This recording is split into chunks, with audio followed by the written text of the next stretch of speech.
أعوذ بالله من الشيطان الرجيم بسم الله الرحمن الرحيم واذكر في الكتاب مريم إذ انتبذت من أهلها مكانا شرقيا۔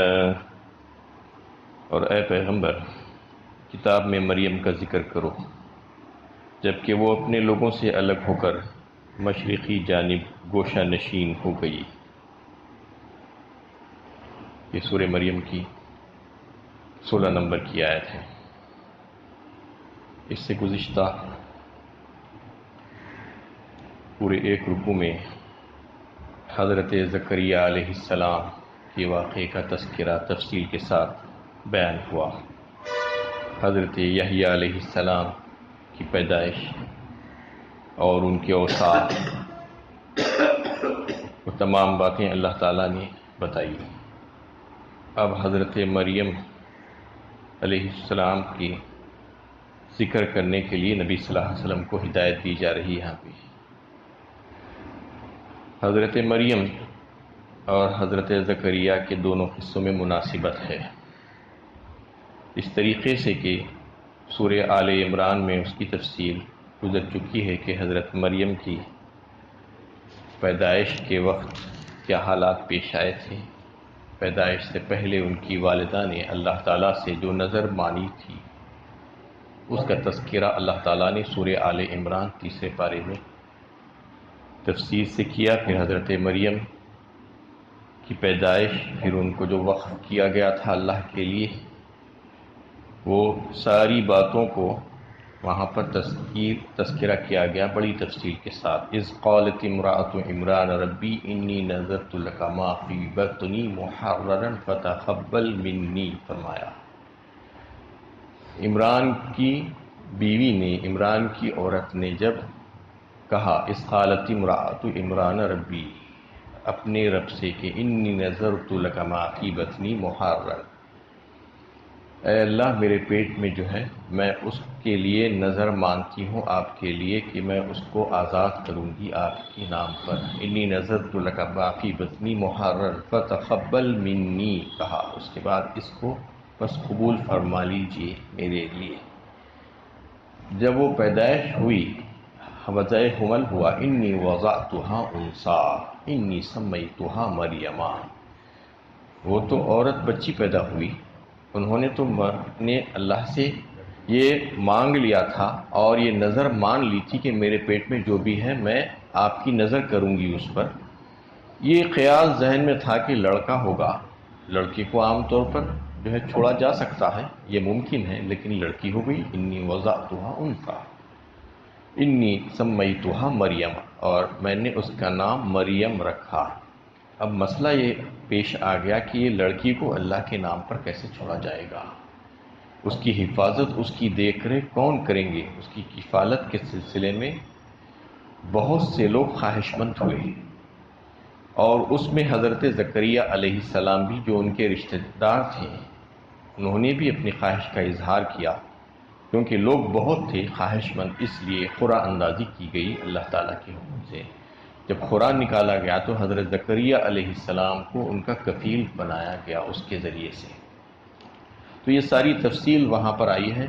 حضرت مریم کی عصمت اور عفت کا تذکرہ اور ان کی پاک دامنی کا تذکرہ اللہ تعالیٰ نے وہاں پر بھی بیان کیا بڑی تفصیل کے ساتھ۔ وہ معصوم تھی اور ان کو اللہ تعالیٰ کے لیے نام پر آزاد کیا گیا تھا، اور یہاں پر پھر جو ہے ان کا پھر حضرت عیسیٰ علیہ السلام کا تذکرہ بڑی تفصیل کے ساتھ اس رکوع میں آ رہا ہے۔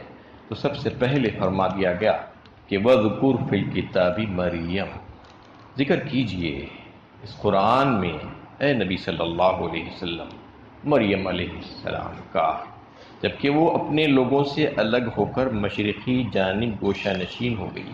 اس کا مطلب یہ تھا کہ حضرت مریم کی والدہ نے ان کو عبادت کے لیے جب وقف کر دیا، اللہ کے لیے آزاد کر دیا، تو پھر ان کو ایک مقام پر، ایک خصوصی مقام پر رکھ دیا گیا۔ اس لیے وہ بیت المقدس کے ہیکل کے ایک مشرقی حصے میں ایک حجرے میں عبادت میں مشغول ہو گئی، وہیں پر وہ اپنا ٹھکانہ بنا لی۔ چونکہ ان کی عبادت کی جگہ ہیکل کے مشرقی حصے میں تھی، اس لیے نصارہ نے مشرقی جہت کو اپنا قبلہ قرار دیا، جبکہ اللہ تعالیٰ نے ایسا کچھ بھی فیصلہ نہیں فرمایا، ایسا کچھ بھی حکم نہیں کیا۔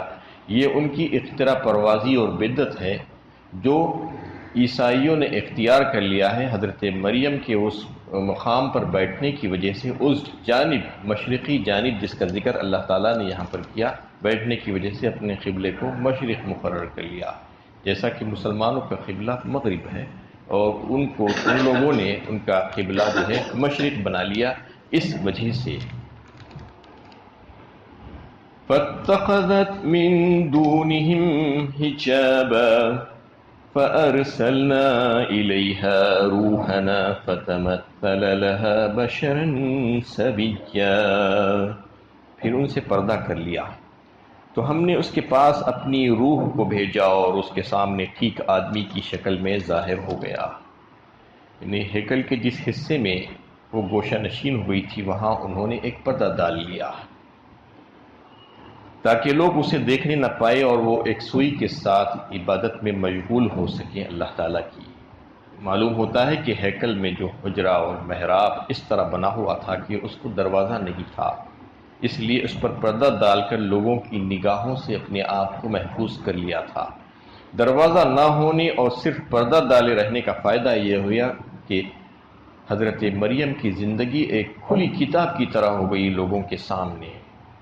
ان کی پاک دامنی پر حرف رکھنے کے لیے کسی کو کوئی گنجائش باقی نہیں بچی، کیونکہ دروازہ ہمیشہ کھلا ہوا ہے، کوئی دروازہ ہی نہیں ہے، صرف پردہ پڑا ہوا ہے۔ کوئی یہ انگلی نہیں اٹھا سکتا تھا کہ انہوں نے ایسا کچھ کام کر لیا ہے۔ اللہ تعالیٰ نے اس سے پہلے ہی ان کے لیے یہ انتظام کر دیا تھا، ان کی پاک دامنی اور عفت اور عصمت کی حفاظت کی خاطر، تاکہ لوگ ان پر کسی قسم کے کوئی جو ہے الزام نہ لگا سکیں۔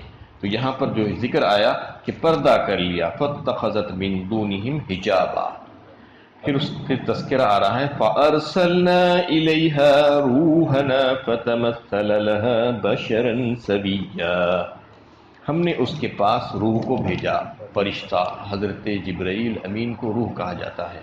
اللہ تعالیٰ فرما رہے ہیں کہ ہم نے اس کے پاس روح کو بھیجا، فَأَرْسَلْنَا إِلَيْهَا رُوحَنَا فَتَمَثَّلَ لَهَا بَشَرًا سَوِيًّا، وہ اپنے اصلی شکل میں نہیں آئے، کیونکہ فرشتہ اگر اصلی شکل میں آ جائے تو کوئی دیکھ نہیں سکتا، کسی کی آنکھوں میں یہ تاب نہیں ہے کہ وہ دیکھ سکے ایک عام انسان، اس لیے اللہ تعالیٰ نے ان کو انسانی شکل میں بھیجا۔ وہ انسانی شکل میں ظاہر ہوئے حضرت مریم علیہ السلام کے پاس۔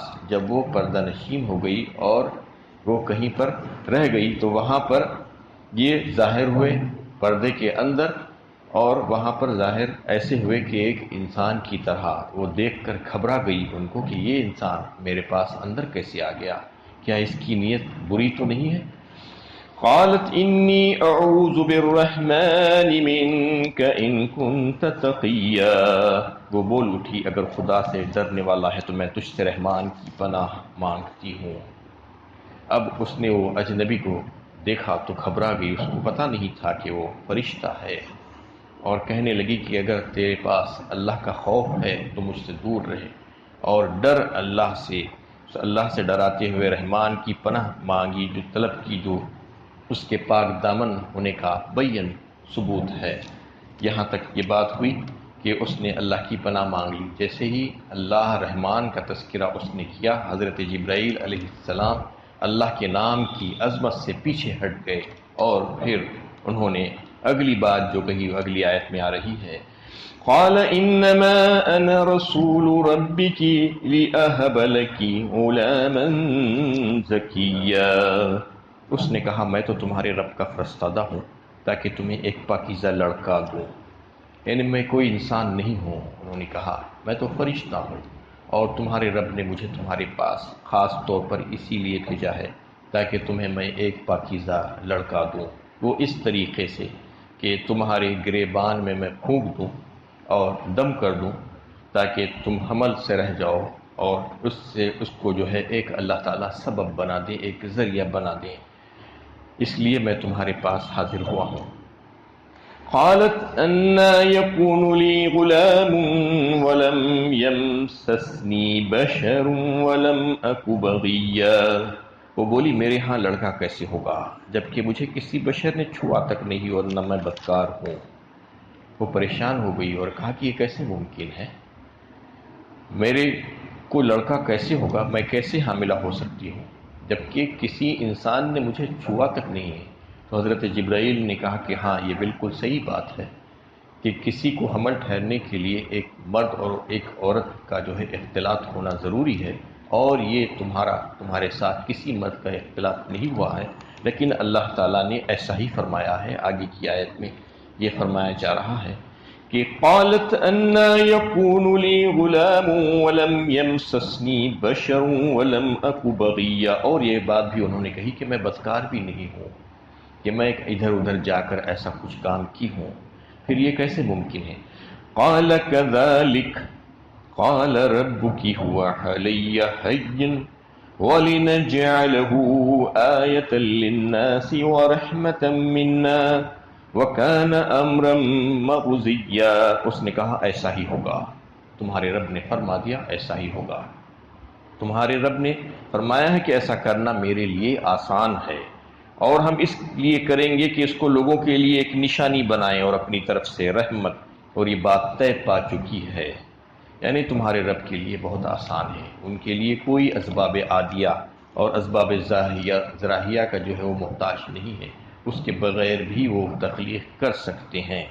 اور وہ ان کو ایک نشانی بنانا چاہ رہے ہیں حضرت عیسیٰ علیہ السلام کو، اور اپنی طرف سے رحمت خاصہ، اصل تو نبوت کو کہا جاتا ہے، اور وہ باتوں کو جو نبوت کو جو ہے جو تسلیم کر لیتے ہیں ان کے لیے بھی یہ رحمت ہو جاتی ہے. یعنی حضرت عیسیٰ علیہ السلام کی پیدائش بغیر باپ کے کنواری ماں سے ہوئی تھی، اور یقیناً اللہ تعالیٰ کا یہ ایک جو ہے معجزہ قرار پایا. تو اس میں جو ہے حضرت جبرائیل نے ان کو جب تسلی دی کہ یہ ہونے والا ہے، وَكَانَ أَمْرًا مَغْضِيًّا کہہ کر کہ یہ بات اللہ تعالیٰ نے طے کر لی ہے، یہ فیصلہ ہو چکا ہے، یہ اللہ تعالیٰ کے لیے آسان ہے، اور اللہ تعالیٰ ہر قسم کی تخلیق کو جانتے ہیں اور اس پر قدرت رکھتے ہیں. جیسا کہ انہوں نے حضرت آدم علیہ السلام کو جو پیدا کیا وہ بغیر ماں باپ کے پیدا کیا، وہاں تو نہ ماں تھی نہ باپ تھا، اور حضرت حوا علیہ السلام کو حضرت آدم علیہ السلام کی پسلی سے پیدا کر دیا، ان کو جو ہے ایک مرد سے پیدا کر دیا. اور پھر عام انسانوں کی پیدائش کا سلسلہ ایک منی کے قطرے سے چلا دیا، ایک عورت اور ایک مرد کے اختلاط سے جو ہے نسل انسانی کو چلایا. یہ تیسری قسم کی پیدائش اللہ تعالیٰ کی تخلیق کا نمونہ تھی. اب چوتھی قسم کی پیدائش بھی اللہ تعالیٰ کر کے دنیا کو دکھا دینا چاہتے ہیں کہ یہ بھی اس بات پر بھی قدرت رکھتے ہیں کہ بغیر باپ کے بھی اللہ تعالیٰ چاہیں تو ایک انسان کو پیدا کر سکتے ہیں. یہ اللہ تعالیٰ بتانا چاہ رہے ہیں ہمیں، اور یہ فیصلہ ہو چکا ہے، اس میں کسی قسم کا کوئی رد و بدل کا امکان نہیں ہے. عیسیٰ علیہ السلام کی ولادت معجزانہ طور پر ہوئی، اور وہ اس کی قدرت کی نشانی قرار پائی گئی. اور عیسیٰ علیہ السلام کا وجود اللہ کی رحمت کا فیضان ہوگا یہ بتا دیا گیا، ان کو نبوت عطا کی جائے گی، اور کتنے ہی لوگ ان سے ہدایت پا کر رحمت الہی کے مستحق ہوں گے. نہیں، اللہ تعالیٰ کی طرف سے یہ فیصلہ ہے، لہٰذا یہ بات ہونا ہے اور یہ ہو کر رہے گی. فَحَمَلَتْهُ فَانْتَبَذَتْ بِهِ مَكَانًا قَصِيًّا. پھر اس کی حمل ٹھہر گیا، وہ اس کو لیے ہوئے دور کے مقام کو چلی گئی. مراد بیت لحم ہے، جو یروشلم سے 8-9 میل دور کے فاصلے پر ایک مقام ہے. بائبل میں اس مقام کو حضرت عیسیٰ علیہ السلام کی پیدائش کا مقام بتایا گیا ہے، بیت اللحم جسے کہا جاتا ہے. حضرت مریم نے کسی سے کوئی شکایت نہیں کی اور نہ ہی بے صبری کا مظاہرہ کیا. جب ان کو حمل ٹھہر گیا، وہ اس خیال سے پریشان تھی کہ لوگ چونکہ حقیقت حال سے واقف نہیں ہیں، اس لیے ان پر تہمتیں لگائیں گے. ایک عفت مآب خاتون کے لیے اس کا تصور ہی ایسا تھا کہ ان کے ہوش حواس متاثر کر کے رکھ دیے تھے. تو یہاں پر جو ہے اس کا تذکرہ اللہ تعالیٰ فرما رہے ہیں کہ حمل ٹھہرا اور ایک دور کے مقام پر چلی گئی. مکانا قصیا. فأجاءها المخاض إلى جذع النخلة قالت يا ليتني مت قبل هذا وكنت نسيا منسيا. پھر اسے دردزا کھجور کے تنے کے پاس لے گیا، وہ کہنے لگی کاش میں اس سے پہلے مر چکی ہوتی اور کھلی بصری بن گئی ہوتی۔ اب ان کو جو ہے درد آنے شروع ہوئے، درد ذا وضع حمل کے لیے، تو تکلیف سے بے چین ہو گئی اور ایک جانب چل پڑی جہاں پر کھجور کا درخت تھا۔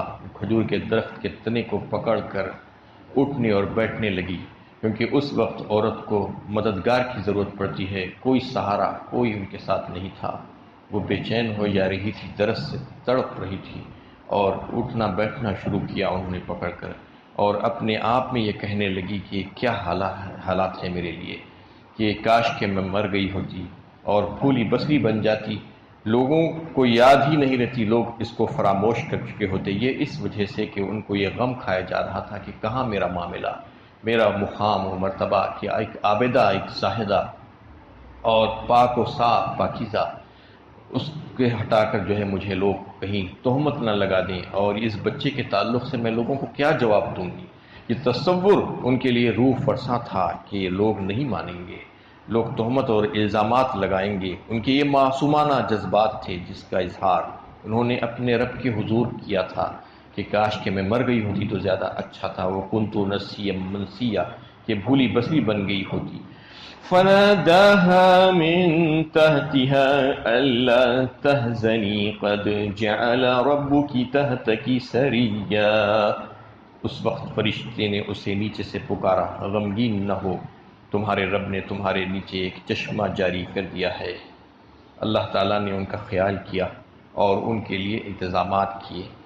حضرت جبرائیل کو بھیجا گیا۔ حضرت جبرائیل جب پہنچے تو وضع حمل کا وقت تھا، وہ ان کے احترام کی خاطر سامنے نہیں کھڑے ہوئے، اس لیے نیچے چلے گئے۔ فناداها من تحتها کہا گیا، نیچے کے حصے میں چلے گئے اور وہاں سے جا کر آواز لگائی۔ جب آواز لگائی کہ غم مت کرو، اللہ تحزنی، مطلب یہ ہے کہ تمہیں جو غم ستائے جا رہا ہے، کھایا جا رہا ہے، بے سر و سامانی کی وجہ سے، لوگوں کے نہ ہونے کی وجہ سے، تمہارے ساتھ کوئی مدد کے لیے اور کوئی چیز تمہارے پاس جو ہے نہیں ہونے کی وجہ سے، اور لوگوں کے خوف کی وجہ سے کہ لوگوں کو کیا جواب دو گی، اللہ تعالیٰ نے اس کا انتظام کر دیا ہے۔ یہ آواز سن کر وہ جان گئی کہ یہ وہی فرشتہ ہے جس نے اس سے پہلے آ کر مجھے یہ اطلاع دی تھی۔ اور پھر اس فرشتے نے یہ بھی کہا کہ تمہارے رب نے تمہارے لیے ایک چشمہ جاری کر دیا ہے تمہارے پیروں کے نیچے۔ سریہ کہتے ہیں چھوٹا سا چشمہ، ایک نہر جو پانی کے اس لیے استعمال ہوگی تمہارے لیے۔ اللہ تعالیٰ نے بہترین انتظام سب سے پہلے پانی کا کیا، کیونکہ پانی انسانی ضرورت ہے، پانی کے بغیر انسان زندہ نہیں رہ سکتا۔ ایک دو دن سے زیادہ انسان کی زندگی نہیں ہو سکتی اگر پانی نہ ملے اس کو، تو سب سے پہلے پانی کا انتظام رب کی جانب سے ان کے لیے کیا گیا، اور اگلی آیتوں میں جو کھانے کا بھی انتظام جو کیا گیا اور دیگر لوگوں کے تہمت اور الزامات سے بچنے کے سلسلے میں اللہ تعالیٰ نے کیا انتظامات کیے تھے، اس کا تذکرہ تفصیل کے ساتھ آ رہا ہے انشاءاللہ، اس پر کل گفتگو ہوگی۔ اللہ تعالیٰ سے دعا ہے کہ اللہ تعالیٰ میں صحیح علم و عمل کی توفیق عطا فرمائے۔